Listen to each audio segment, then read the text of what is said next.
ক্ষতিগ্রস্ত অঞ্চল পরিদর্শন ও ক্ষয়ক্ষতির আলামত উপস্থাপন করা থেকে আন্তর্জাতিক গণমাধ্যমকে বিরত রাখতে সক্ষম হলেও ধীরে ধীরে বিশ্ববাসীর সামনে আসছে ইরানি হামলায় ইসরায়েলের ক্ষয়ক্ষতির প্রকৃত চিত্র। যার এক ঝলক দেখা গেল তুরস্কের রাষ্ট্রীয় সংবাদ সংস্থা আনাদোলুর একটি প্রতিবেদনে, যেখানে বলা হচ্ছে ১৩ জুন সংঘাত শুরুর পর দেশটির কর বিভাগে ইরানি হামলায় আক্রান্ত ৩৮,৭০০ ইসরায়েলি নাগরিক ক্ষতিপূরণের আবেদন করেছেন। এর মধ্যে ক্ষতিগ্রস্ত ভবনের সংস্কারের আবেদন জমা পড়েছে ৩০,৮০০টি এবং যানবাহনের জন্য ৩,৭১৩টি। এছাড়াও অন্যান্য জিনিসপত্রের ক্ষতিপূরণ চেয়ে আবেদন করেছেন আরও প্রায় ৪,০০০ ইসরায়েলি।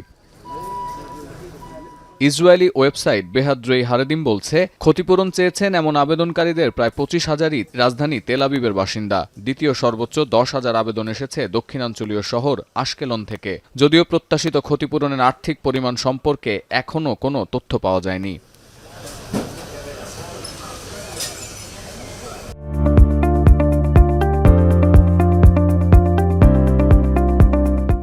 এদিকে পেন্টাগনের গোয়েন্দা সংস্থার ফাঁসকৃত তথ্য উড়িয়ে দিয়ে মার্কিন প্রেসিডেন্ট ডোনাল্ড ট্রাম্প দাবি করেছেন, যুক্তরাষ্ট্রের হামলায় ইরানের পারমাণবিক কর্মসূচি কয়েক দশক পিছিয়ে গেছে। এছাড়া ইরান ভবিষ্যতে পরমাণু সমৃদ্ধকরণ নিয়ে কাজ শুরুর আগে দ্বিতীয়বার চিন্তা করবে বলেও মন্তব্য করেন মার্কিন প্রেসিডেন্ট।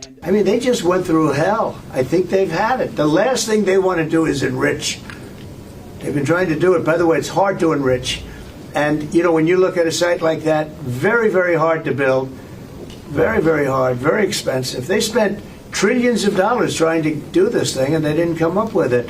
এর আগে ফাঁস হওয়া মার্কিন গোয়েন্দাদের প্রতিবেদনে জানা যায়, যুক্তরাষ্ট্রের হামলায় ধ্বংস হয়নি ইরানের কোনো পারমাণবিক স্থাপনা, তবে কর্মসূচি পিছিয়ে গেছে কয়েক মাস। বিবিসির মার্কিন সহযোগী প্রতিষ্ঠান সিবিএস এর বিভিন্ন সংবাদ মাধ্যমে পেন্টাগনের ফাঁস হওয়া নথি নিয়ে প্রতিবেদনটি তৈরি করা হয়। যদিও হোয়াইট হাউসের দাবি, ভুল তথ্য দিয়ে প্রেসিডেন্ট ডোনাল্ড ট্রাম্পের সম্মানহানির চেষ্টা করা হচ্ছে।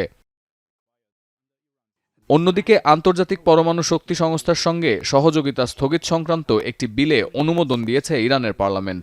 বুধবার বিলটি অনুমোদনের পর দেশটির রাষ্ট্রীয় সংবাদ মাধ্যম নূর নিউজ জানায়, বিলটিকে আইনে পরিণত করতে হলে এখন ইরানের গার্ডিয়ান কাউন্সিলের অনুমোদন নিতে হবে। এই বিলে বলা হচ্ছে, ভবিষ্যতে আইএইএ যদি ইরানের কোনো পারমাণবিক স্থাপনা পরিদর্শন করতে চায়, সেক্ষেত্রে জাতীয় নিরাপত্তা কাউন্সিলের অনুমোদন নিতে হবে। সতীর্থ কর্মকার, এখন বিশ্ব।